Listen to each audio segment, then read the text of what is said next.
Onajon, o'g'il tug'ildi. Endi meni himoyachim bor, o'g'lim bor.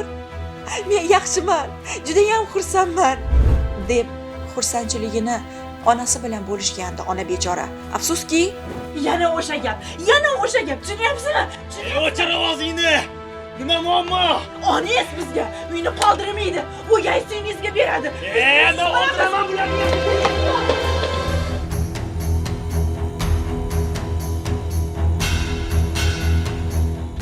bu tasvirlar bizga kaltaklangan onaning kenja qizi tomonidan yetib keldi. Aytilishicha, voqea joriy yilning 16-may sanasida Buxoro viloyati Kogon tumani Suxor mahalla fuqarolar yig'inidagi bir xonadonda sodir bo'lgan.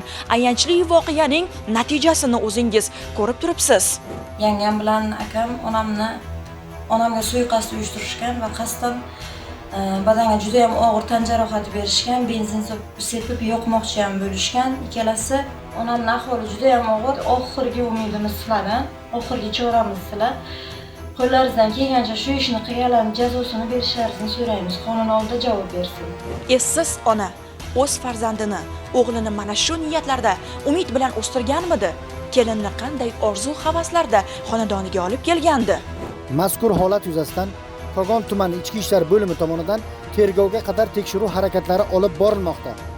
Hozirgi kunda jabrlanuvchiga yetkazilgan tan jarohatining og'irlik darajasini aniqlash maqsadida sudga oid tibbiy ekspertiza tayinlangan bo'lib, xulosa olinganidan so'ng holatga hamda proses ishtirokchilarining harakatlariga huquqiy baho berilib, javobgarlikning muqarrarligi ta'minlanadi. Hozirda chorasiz qolgan ona adolat posbonlaridan najot izlamoqda. Berahim o'g'il hamda kelin albatta o'z jazosini olishlariga ishonamiz. Hurmatli farzandlar, sizlardan iltimos, ota-onalaringizni ehtiyot qiling. Bu juda ham yomon narsa. Farzandlaringizdan qaytishi bor gap. Masala esa hozir tekshiruv jarayonida qanday hal bo'lganligini albatta ma'lum qilamiz.